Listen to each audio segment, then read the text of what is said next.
Hey, horror fans! Once again, it is me, the Horror Miser Money G. Yes, I've just done my top 5 worst horror films of 2021, and so now it's time to talk about the top 10 best horror films of 2021. Yes. Now, as I say it again, this was an excellent year for horror films. We had some great horror films that have come out this year. Now, again, this is my top 10. This is what I believe to be the best horror films that I saw in 2021. Again, some of these films, they were released either in film festivals or in other countries in 2020. They did not get released in the United States or later on in the United States until this year. Just want to give that caveat before I begin. So let's go on ahead with my top 10 best horror films. Now, unlike in other top 10s, I'm actually going to give out some honorable mentions. And so my first honorable mention will be The Tomorrow War. Now, in The Tomorrow War, we have Chris Pratt. He stars as a science teacher who gets pulled into this war when soldiers from the future come to the past, tell them that they need to recruit ordinary citizens to help fight a war against some aliens. Aliens before humanity is extinct. Now, I like this premise. It was an interesting premise. Chris Pratt once again does an excellent job as a lead in this one. You had Yvonne Strahovich from the Chuck TV show. She's good in this one as well. I love the alien designs. I think they were called the White Spikes, if I'm not mistaken. It was pretty good action. I love the camaraderie between some of the other cast members. It was an excellent horror film. So my first honorable mention is The Tomorrow War. My second honorable mention will be Spyro, yes, the Saw film that starred Chris Rock as a police detective, as Jigsaw is back. Well, not really Tom Kramer. No, we don't I see Tobin Bell. Although we do hear his voice in the film, we actually have a new person playing the Jigsaw game, and I thought it was a pretty good film. I thought Chris Rock was good in the leading role. I like some of the traps that they used. Samuel L. Jackson is good as his father. Pretty good, interesting horror film. It'll be interesting to see where they decide to go if they want to continue this particular part of the Saw franchise. But yeah, my next honorable mention is Spyro. And so here we go. Coming in at number 10 is The Conjuring 3: The Devil Made Me Do It. Now, to be honest, if I'm going to rank this one out of the main Conjuring films, this will be the least one, because even though Vera Farmiga, I'll get that night, and Patrick Wilson were excellent once again as Ed Lorraine Warren, and I actually did like the investigative aspect of this particular film. Unfortunately, it is weak, mainly because I guess the antagonist wasn't that compelling as opposed to, like, say, the first two films were. Yeah, but the only reason why I did put this on my top 10 is because of the performance between Vera Farmiga and Patrick Wilson. They are basically the main thing why this film is good. I know a lot of people don't like it. A lot of people don't like any of the Conjuring films, but I still enjoyed this film good enough that it's on my top 10, and it comes in at number 10. Coming in at number 9 is a surprise. It will be Jacob's Wife. Yes, the Barbara Crampton film, because I really did like this particular film. Liked it well enough, I put it number 9.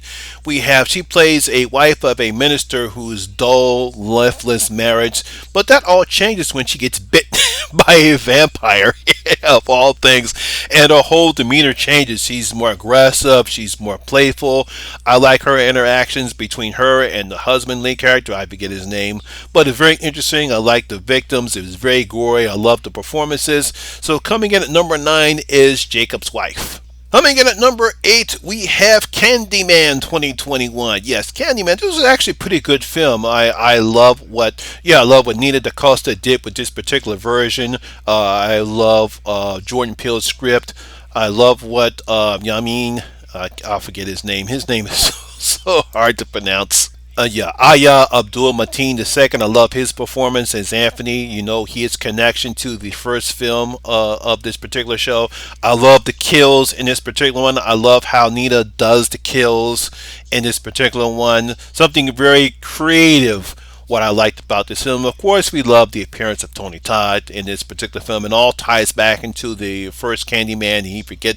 They forget their signal. So overall, this was a very fascinating film. Not as good as I thought it would be, but good enough to make my top 10, and that's why it is in number 8.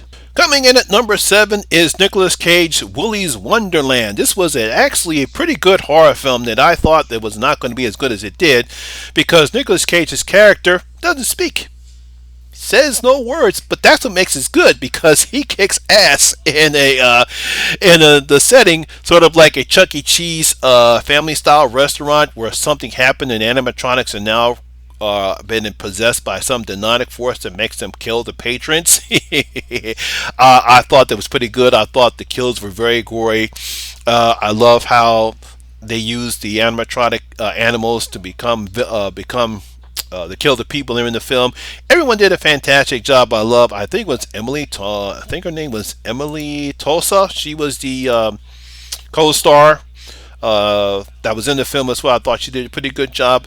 So coming in at number 7 is Willy's Wonderland. Coming in at number 6 is Godzilla vs. Kong. Yes, I truly love this one. The latest episode of Legendary's Monsterverse as two of the classic monsters, King Kong and Godzilla, face each other. Sort of a better reprieve of the 1956 film.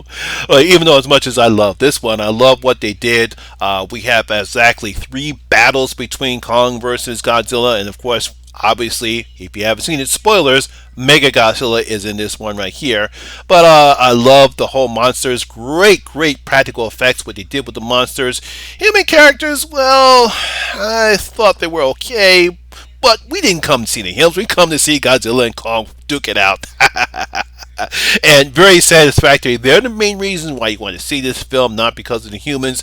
You want to see Godzilla, you want to see Kong, and you want to see Mega Godzilla. So coming in at number 6 is Godzilla vs. Kong.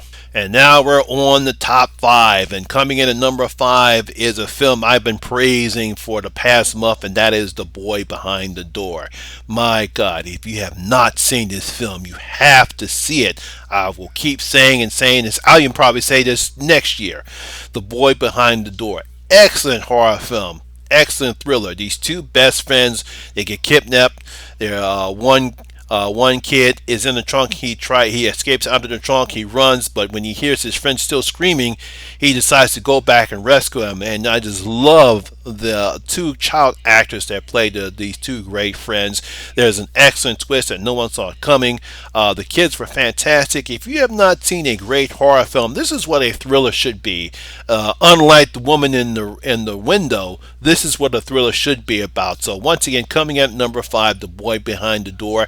If you've not seen it, please see it. Coming in at number 4 is James Wan's *Malignant*. Oh man, this film surprised everyone because it was a James Wan film. You had thought it was going to be something supernatural, but it's not. Totally way different type of a horror film, because when you see the trailer you're going to think this has got to be something supernatural, but it's not. It's totally a whole way different film.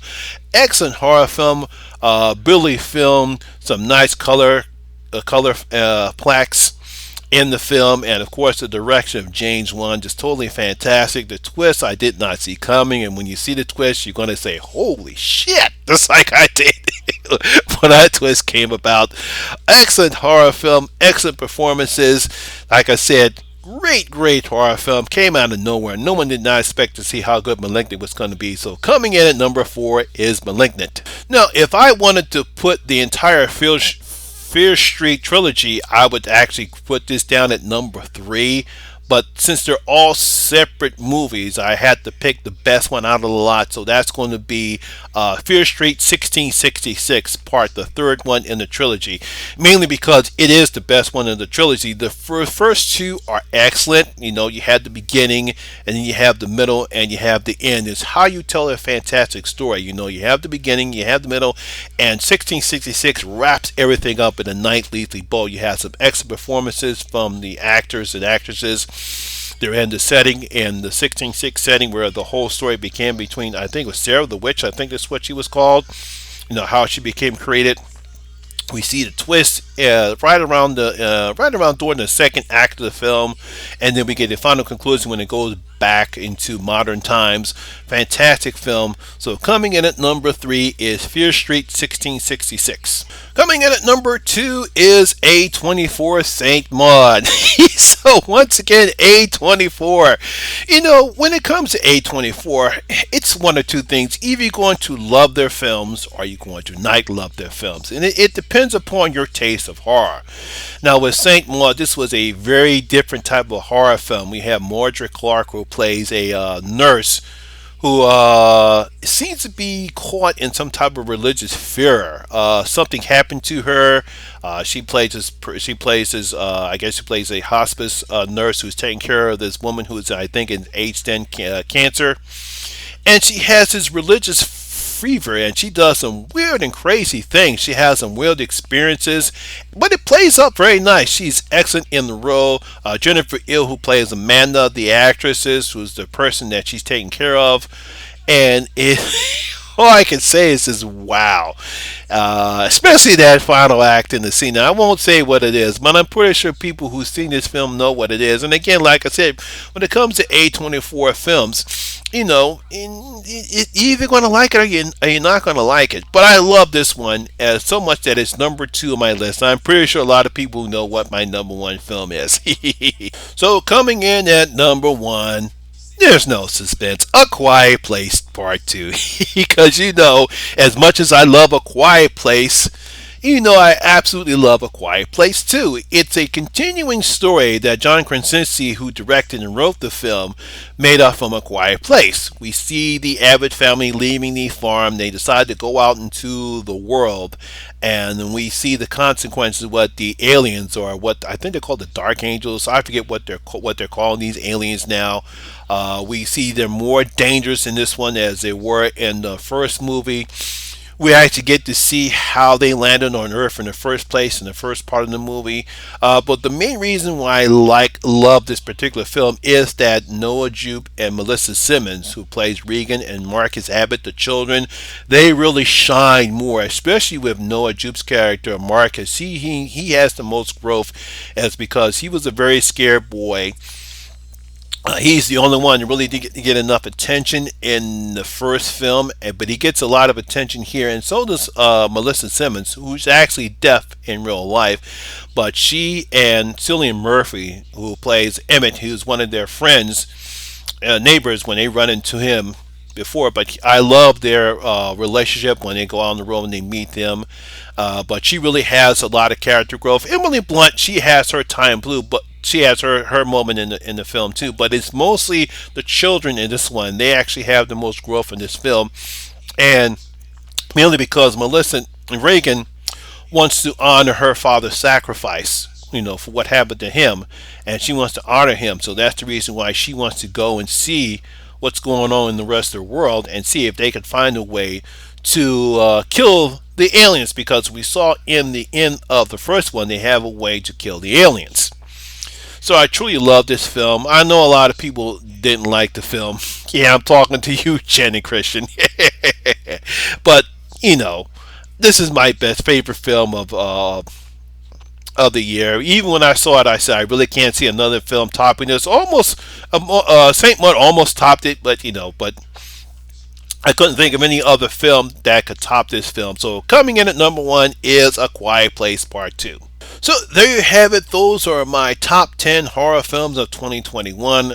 Really did enjoy this year. I'm looking forward to seeing what's going to be available for horror in 2022. We already know that we have Scream coming out this year.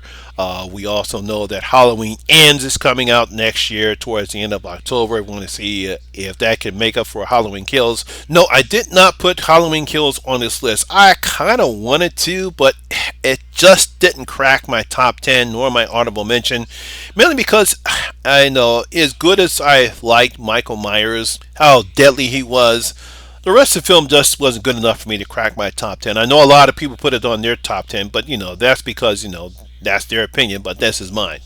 So, what are your favorite horror films of top of 2021? You can leave them in the comment section below and tell me what your top 10 or your favorite horror films of this year were. Also, if you did like this video, please like and share because it does help out with the YouTube algorithm. Also, if you're new here, please hit that subscribe button and ring that notification bell. That way you'll be notified anytime when I put a new video such as this one. Once again, my name is Lamont Smith, better known as the Horror Miser Money G, and always remember that horror rules. Ha! I'll see you in my next video. I'm out.